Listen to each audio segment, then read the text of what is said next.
Hello, this is the My Artifact episode number 584. आजची तारीख आहे 9 ऑक्टोबर 2016.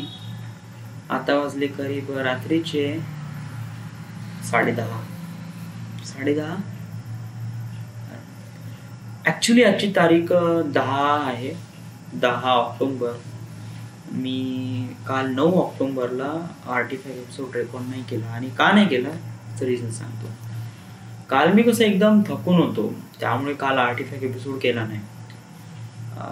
बट त्याच्यानंतर मग का सकाळी उठलो, आई कशी कुटकीला गेली, ते मामाकडे थोडंसं काम होतं त्यामुळे. मग रविवार होता एक प्रकारे.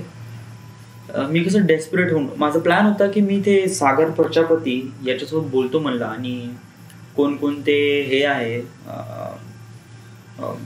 जे काही लागते आपल्याला, मॅन्युअल शीट वगैरे आणि सबमिशन वगैरे काय करायचं त्याच्यासोबत थोडं विचारून घेतो म्हणलं.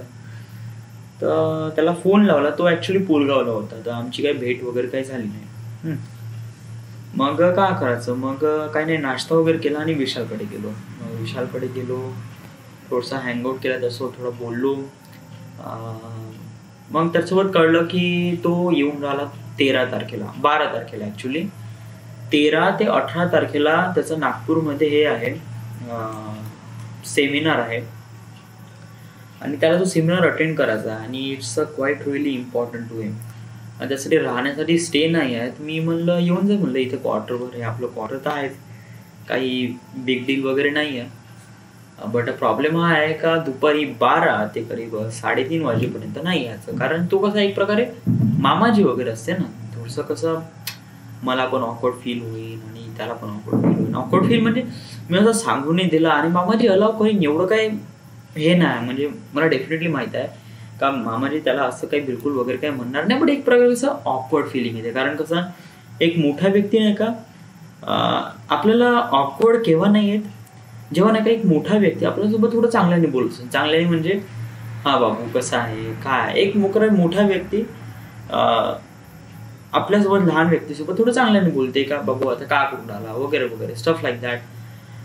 बट मामाजी नाही बोलत. त्यांचा एक प्रकारे स्वभाव आहे का ते बोलत नाही, जरी ते माझी काळजी करतात पण ते बोलत नाही. आणि जे बोलत नाही त्यामुळे कसं त्यांच्या मनात काय सुरू आहे हे आपल्याला कळत नाही. आणि मग कसं एक प्रकारे ऑकवर्ड फिलिंग जनरेट होते, कारण आपल्याला त्याच्या मनातलं कळत नाही. कारण जरी एक दुसऱ्या पर्सनने जरी हाय बाय जरी म्हणलं ना, तरी त्याच्याबद्दल आपण जास्त विचार करत नाही. पण एक व्यक्ती जरी नेहमी हाय बाय करत असेल, म्हणजे एक व्यक्ती जरी तो हाय बाय करत नसेल, तर कसं त्याच्या मनात नाही का त्याच्याबद्दल शंका येऊन जाते का यांनी असं का नाही केलं बा.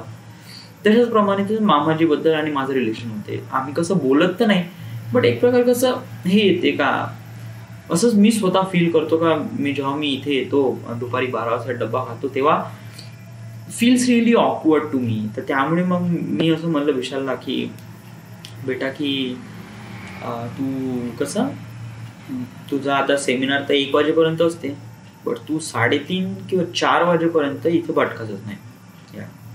आणि 4 वाजता मग आपलाच राज आहे. 4 वाजता मग मी पण येतो, चाबी मग पूर्ण आपलंच आहे, मग काही प्रॉब्लेम नाही. तर तो म्हणे ठीक आहे म्हणे, तसं 1-2 घंटे मी थोडंसं नागपूरमध्ये हँगआउट करून घेऊ शकतो म्हणे. या दॅट्स ओके. आणि मग मी काफी एक्सायटेड झालो, कारण विशाल वगैरे येईन. So it feels really good, कारण जर तो येईन तर मला पण थोडंसा मदत भेटेल या मॅथमॅटिक्स सॉल्व करण्यासाठी, लॅपलास वगैरे.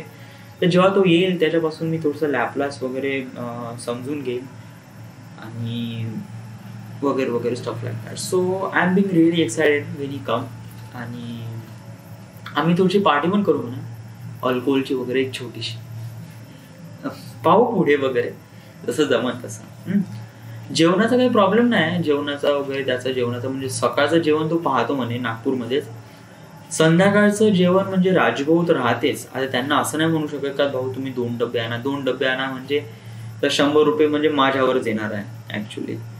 तर मग मी त्यांना असं म्हणलं की म्हणजे मग थोडंसं डब्बा थोडं जास्त आणावा, म्हणजे का आम्ही काही जास्त खात नाही, मी जास्त खात नाही आणि विषय जास्त खात नाही. आणि राजभाऊ कसे हार्डली 8 पोळ्या आणते, थोडासा भात आणते, राईट. 8 पोळ्या म्हणजे 4 पोळ्या ते येतेच, प्लस थोडा भात येते, निघून जाते भूक. काही जास्त एकदम एवढं हंगरीत राहत नाही आपण. संध्याकाळचं जेवण वगैरे माझ्याचकडून, तर एवढं काय हे नाही. So it feels really excited. Then काय झालं, देन काय नाही, थोडंसं संध्याकाळी कसं बोर मारत होतं. वडिलांसोबत मी भाजीपाला आणायला गेलो आणि मग डोक्यात एकदम हे आलं का आपण दुर्गादेवी पाहायला जाऊ का म्हणलं. सगळेजण आहे, सगळ्यांना गॅदर करू आणि दुर्गादेवी पाहायला जाऊ. तर मी कसं करीब भाजीपाला आणि ATM वगैरे आणून करीब 7 वाजता आलो. 7 वाजता मी फोन केला विशाल म्हणे रेडी आहे म्हणे, पिंटा पण रेडी आहे म्हणे. वैभवचा पेपर होता तर वैभव नाही आला. बॅडी नखरे केले बट शेवटी तो पण रेडी झाला. श्रुती देन प्रवेश देन प्रतीक पण होता. म्हणजे प्रतीक त्यांनी फोन केला, त्याची म्हणजे मला पण असं वाटते ना का त्याच्यासोबत थोडा टाइम स्पेंड करावा. कारण तो बंदा असा आहे का तो नेहमी एकटा राहतो, त्याला कोणी फ्रेंड वगैरे नाही आहे आणि त्याला फ्रेंडच्या नावाने फक्त मीच आहे. आणि मीच जर त्याला दगा दिला तर कसं एक प्रकारे कसं त्याच्यासोबत मी एक प्रकारे वाईट केला टाईप होईल. तर मला असं वाटते का त्याला पण थोडंसं हँगआउट थोडंसं ग्रुपमध्ये जॉईन व्हावं. कारण जर मी त्याला माझा फुल टाइम स्पेंड करतो म्हणजे त्याच्यासोबत, तर मला पण एक प्रकारे बोर वाटेल ना, राईट. आणि पण मला पण असं नाही वाटलं पाहिजे का मी पण त्याला दगा दिला. तर त्यामुळे म्हणलं तू थोडंसं जॉईन हो म्हणलं थोडंसं. तर मग तो पण आला सोबत. मग आम्ही सगळेजण दुर्गादेवी पाहायला गेलो. काफी मजा आली. It feels really great.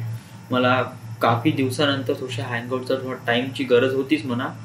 आता थोडीशी भेटली तो इट फील्स रिअली नाईस. आणि सगळ्यांसोबत भेटलो, ग्रेट. प्रतीकसोबतही थोडंसं बोललं वगैरे झालं. आणि म्हणजे कसं आहे बाबू, काय का सुरू आहे वगैरे असं कॅज्युअल क्वेश्चन्स, राईट. आणि त्याच्यानंतर मी कसा बिलकुल करीब 10:30 वाजता 11:30 वाजता आलो. आणि आल्यानंतर मी कसं ते दुर्गादेवी आम्ही पैदल गेलो, पैदल आलो. तर कसं पूर्ण पायाची पूर्ण MBA झाली. तर मग मी का आर्टिफॅक्ट का मी तर जेवण सुद्धा नाही केलं रात्री काल. तर बस आलो, कपडे काढले, झोपलो, बस बाकी काहीच नाही केलं. इतका हे होतो, इतका थकून होतो. सो आर्टिफॅक्ट एपिसोड त्या विषय झाला, त्यामुळे आज artifact episode. So this is the my artifact episode number 584. Right now we are at Khaparkheda. But actually हा आर्टिफॅक्ट एपिसोड आपण वर्धेला शूट केला होता. So Wardha. Thank you. Hello, this is the My Artifact episode number 585. Finally, we are at that time. आणि जिथे मी आजचा दिवस आहे ना, आजचाच आर्टिफॅक्ट एपिसोड रेकॉर्ड करत आहे. ॲक्च्युली काय आत्ताच मी 2 आर्टिफॅक्ट एपिसोड रेकॉर्ड केले. म्हणजे काय की मी 2 दिवस आर्टिफॅक्ट एपिसोड रेकॉर्ड केले नव्हते. तर कसं ते थोडंसं पायभरणी करावं लागते. म्हणजे जर आपण असं नाही केलं तर एक प्रकारे कसं आपल्याला तो दिवस आर्टिफॅक्ट एपिसोडमधून कम्प्लिटली एक्झॉस्ट होऊन जातो, एक्झिस्ट होऊन जातो, म्हणजे डज नॉट एक्झिस्ट होऊन जातो. म्हणजे त्याचा काही रेकॉर्डच राहत नाही ना. आपण आर्टिफॅक्टचा मिनिंग काय, आर्टिफॅक्टचा मिनिंग आहे का डेली अपडेट, पण ॲक्च्युअली ऑफिशियल डेली अपडेट नाही. हे एक प्रकारे कसं आहे आपल्या स्वतःला जाणून घेण्यासाठी एक प्रकारे एक व्हिज्युअल मॉडेम आहे. आणि एक एपिसोड आपण याला क्रिएट करून राहिलो आहे, त्याचा काहीतरी मिनिंग पण बसला पाहिजे. त्यामुळे आपण याला प्रॉपरली शूट करत आहे. So it is great. जरी एक दिवस मिस झाला तर दुसऱ्या दिवशी त्याला रिकवर करणं हे आर्टिफॅक्ट एपिसोडचं म्हणजे माझं काम आहे का त्याला रेकॉर्ड करून चांगल्या पद्धतीने एलॉबरेट करणं, राईट. हां, आजची तारीख आहे 10 ऑक्टोबर 2016. आता वाजले करीब रात्रीचे 11:30 वाजले. आणि मी जस्ट करीब 1 घंटा अगोदर इथे आलो खापरखेड्याला, म्हणजे वर्धेवरून. आज काय झालं, आज सकाळी उठलो आणि आज कसं सबमिशन, तर त्यासाठी मी कसं सकाळपासून रेडी होतो. आणि 11 वाजता कॉलेजमध्ये गेलो.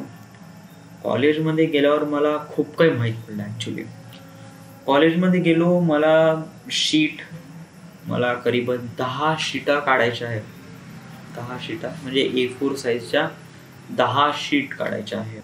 It's a really big huge task. Plus I have मला रेकॉर्ड पण कम्प्लीट करायचे. मला 2 रेकॉर्ड दिला आहे, मेटा आणि थेरी हा टॉमचा थेरी ऑफ मेकॅनिक्स. या त्याचे पण जे रेकॉर्ड आहे ते फाईल ते पण कम्प्लीट करायचे आहे. त्यासाठी मी कसं रोलर स्केल घेतली आहे, हे रुलर स्केल, हे खूप सारे पेनं घेतले आहे, पेन पेन्सिल, आणि हे कंपास वगैरे घेतलं आहे म्हणजे ड्रॉइंग वगैरे काढण्यासाठी, आणि ते रेकॉर्ड वगैरे घेतला आहे. खूप साऱ्या गोष्टी घेतल्या आहे आज करीब 400 रुपयाच्या वस्तू घेतल्या आहे. पेन, पेन्सिल, खोडरबर, शॉर्पनर, आणि रेकॉर्ड, आणि झेरॉक्स, आणि त्याच्यानंतर शीट बॉक्स पूर्णच आणलं. म्हणजे असं काही ठेवलंच नाही का आता मी खापरखेड्याला जाईन तर तिथं वस्तू घेईन. मी तुझं पूर्ण ठरवलं का बस खापरखेड्याला आलो का बस इथे आल्याबरोबर आपलं काम सुरू करायचं. म्हणजे आता आपल्याला एवढं सारं काम करायचं आहे आणि हे आपल्याला कसं 23 तारखेपर्यंत सबमिट करायचं आहे. वेल, मला काही डाऊट नाही, मी ऍक्च्युली करू शकतो म्हणा, करू शकतो म्हणजे एवढं काही हे नाही, करू शकतो. बट ऍक्च्युली प्रॉब्लेम हा आहे की 23, 24 आणि 25 3 दिवस इंटरनल एक्झाम आहे. तर या इंटरनलसाठी मला सुट्टी भेटन कसं हे नाही माहिती. कारण मला जॉब तर करूशी वाटते, बट ऍक्च्युली नाही का सुट्टी कसं एक प्रकारे कसं आता हे वाटते. आता कसं माझ्यापाशी काही रिस्पॉन्सिबिलिटी आली, जशी रिस्पॉन्सिबिलिटी, आणि या रिस्पॉन्सिबिलिटीला हँडल करण्यासाठी नाही का आपल्याला नाही का मी तत्पर आहे. बट कसं की जाऊन न राहिला, आता इंटरनल आहे 3 दिवसात सुट्ट्या आता मला मागायच्या आहे लोणारीला, मी मागीन ना, कारण इंटरनल माझ्यासाठी महत्वाचं आहे. कारण एक प्रकारे कसं गायडन्स भेटते काय एक्सटर्नल कसं राहील, आणि त्याच्यानंतर मग पेपर्स वगैरे. वेल, हे कसं आता आपण कॉलेज तर नाही करता, बट ऍक्च्युअली नाही का हे सगळं नाही का इम्पॉर्टंट आहे राव. तुला जॉब पण इम्पॉर्टंट आहे आणि हे पण इम्पॉर्टंट आहे. तर आहे ना 3 दिवसाची लिव्ह माग, 23, 24, 25, आणि तेव्हाच पूर्ण सबमिशन करून टाक. इंटरनल, सेशनल पूर्ण. मी वर्धेला गेलो म्हणजे मी पूर्ण काम करून टाकतो. बट हे सगळे काम आपल्याला 23 तारखेपर्यंत करावं लागेल. कारण आपण रेकॉर्ड वगैरे कम्प्लीट करून टाकू, बट ॲक्च्युली डायग्राम्स आणि शीट बहुत मोठे आहे आणि बहुत भयानक आहे. वेल, तरी आपण टाइम काढू म्हणा. गौतमचा फोन आला होता. मी कसं शनिवारी सांगितलंच नाही त्याच्या भीतीनं, रविवारी पण सांगितलंच नाही, आणि त्याच्यानंतर आजचा दिवस आला सोमवारी, आणि आज त्यांनी फोन केला. मी म्हणलं मग तू माझ्यावर बावरला, बताते क्यों नाही तुम जाने से पहले. मी कसं एक प्रकारे ऐकून घेतलं. सिनियर्स आहे, आपण का करू शकतो, बस शिवाय ऐकू शकतो बस, आपण काही नाही. म्हणजे कसं सुपरवायझिंग मध्ये ॲज अ फ्रेंडली म्हणून फक्त एकच आहे, तो सोनू लोणारे. त्याला मी कसं थोडं बहुत गोष्टी सांगतो का मला असं आहे त्यामुळे थोडा लीव्ह पाहिजे थोडंसं, ठीक आहे. बट ॲक्च्युली गौतमसोबत बोलण्यासाठी एक प्रकारे कसं हे पाहिजे, साईट इंचार्ज आहे ना आमचे, तर त्यांच्यासोबत थोडंसं. तर आजची 10 तारीख आहे आणि 23 तारखेला म्हणजे करीब आपल्यापाशी 13 दिवस आहे, आणि 13 दिवसात ते मी कम्प्लीट करतोच. बट या सुट्टीचं वगैरे पहा. आणि त्याच्यानंतर दिवाळी पण आहे, तर काही I don't know, who knows पुढे का होणार आहे. आणि it feels really great, it feels really I don't know what should I say. आज काही नाही, आज फक्त एवढंच झालं. आज इमोशनल फिलिंग्स आज मी काही रेकॉर्ड नाही केला आहे ना. आज काही रेकॉर्ड नाही केला आहे. हां, मला एक क्वेश्चन्स वगैरे विचारायचं होता की मला माझी डेस्टिनी जर अचीव करायची आहे, एवढी मोठी डेस्टिनी अचीव करायची आहे, मला फिल्म मेकर बनायचं आहे, तर माझा वे कोणता आहे. मला माझा वे भेटून न राहिला आहे. म्हणजे मला एक प्रकारे डिरेक्शन नाही भेटून राहिलं आहे का मला याच वेने समोर जायचं आहे, का याच वेने समोर गेलो का मला माझी डेस्टिनी म्हणजे फिल्म मेकर मला भेटू शकते. मला काहीच आयडिया नाही, काहीच. म्हणजे मी कसं नागपूरला याच्या अगोदर मी ठरवलं होतं का मी कसं फिल्म स्कूल जॉईन करीन, बट कसं नागपूरमध्ये फिल्म स्कूल अवेलेबलच नाही. So that's a really huge embarrass. तर मग मी नाही का डिसाईड केलं का आपण जर आपल्यापाशी नॉलेज आपल्याला भेटत नसेल तर आपण इंटरनेटवरून त्याची ग्रास्प करण्याचा प्रयत्न करू. त्यासाठी मी हे लावलं इंटरनेट आणि लॅपटॉप. तर मी फिल्म मेकिंगचे व्हिडिओ बघतो आणि फिल्म मेकर्स ऐकू त्याच्याबद्दल खूप काही जाणून घेतो सुद्धा. बट एक प्रकारे हे काय ऑफिशियल नाही, एक प्रकारे म्हणजे याच्यात माझा डेटाबेस काहीच नाही. म्हणजे मला फिल्म मेकर बनायचं आहे आणि मी एवढा एफर्ट घेऊन राहिलो, तर याचा रेकॉर्ड कोणापाशी आहे? गॉड नाही, युनिव्हर्स. वेल, मला युनिव्हर्सवर विश्वास आहे आणि मला माझ्या डेस्टिनीवर पण विश्वास आहे. बट ॲक्च्युली नाही का, एक प्रकारे कसं हार्ड वे पाहिजे. आणि वन थिंग थोडंसं एक हे वाटते, आता समजा जर मी विचार करतो की मला नाही का 1 करोडची लॉटरी लागली, तर मी 1 करोडची लॉटरी लागल्यानंतर मी त्याला ते मनी कशा प्रकारे स्पेंड करीन आणि कशा प्रकारे त्याचा युटिलाइज करीन, तर हे जेव्हा मी विचार करतो ना, तेव्हा विचार नाही का एकदम रिअलिस्टिक वाटते आणि काफी प्रेफर वाटते. बट जेव्हा मी फिल्म मेकर आहे आणि फिल्म मेकर सारखा विचार करण्याचा प्रयत्न करतो ना, तेव्हा विचार तर करता येते, बट ॲक्च्युली प्रॉब्लेम येते का तो रिअलिस्टिक नाही वाटत, एक प्रकारे ड्रीमी वाटते. आणि तोच ड्रीमी सेन्स आहे ना, तो मला रिअलिस्टिकमध्ये आणायचा आहे. सो त्याच्यासाठी आपल्याला काय करावं लागेल, बस हाच एक फंडा मला एक प्रकारे कळून राहिला आहे. तर याच्यासाठी सोल्युशन काय हे मला आतापर्यंत कळून राहिलं आहे. बट स्वतःवर विश्वास आहे आणि मला वाटते का मी माझी डेस्टिनी अचीव करू शकतो. आणि त्यासाठी मी एवढे सारे हार्ड वे करून राहिलो आहे. मी स्क्रिप्ट लिहून राहिलो आहे, जे की मी करीब हप्त्याभरापासून स्क्रिप्ट नाही लिहिली, बट ऑलमोस्ट मी क्लायमॅक्स सीनपर्यंत आलो आहे. सगळ्या बायनरी कोडचे वगैरे पूर्ण सेगमेंट्स वगैरे लिहिले आहे. त्याला फक्त आता प्रॉपरली डिझाईन करायचं आहे. सो कसं आहे की I can do this. So मला वाटते का मी करू शकतो. आणि आपला स्वतःच्या डेस्टिनीवर थोडा विश्वास ठेव, आपल्याला भेटणारच आहे. Never even matter, right. आता 11:30 वाजले आणि उद्याचा आहे दशहरा आणि उद्या बहुतेक प्लांट राहते शायद बंद. तर मला कसं एक प्रकारे झोप तर नाही लागली, पण मला कसं एक प्रकारे फोटोज वगैरे पाहायचे. मी कसं नाही का फोटोज वगैरे आणले पूर्ण 1 मॅन टीमचे आणि मला कसं थोडंसं त्यांच्यासोबत फोटोज पाहून थोडंसं चांगलं फील करायचं आहे. बट कसं 11:30 वाजले आणि आता कसं मला झोपाचा टाईम झाला आहे. आणि जर मी आता झोपलो नाही तर मी 6:30 वाजता उठलो, तेव्हा कसे डोळे कसे लाल लाल राहते. बट कसं जॉब तर काही आहेच नाही ॲक्च्युली, जे जायचं आहे आणि करीब 10:30 वाजता वापस यायचं आणि आल्यानंतर थोडंसं रिलॅक्स होऊन. बट तेव्हा कसं आहे की तेव्हा मला थोडंसं हे पण करायचं आहे, लिहायचं पण आहे. तर आता काय थोडा वेळ, जास्त नाही, हार्डली 12 वाजेपर्यंत पाहू आणि then shut down. So this is the My Artifact episode number 585 ना, 85.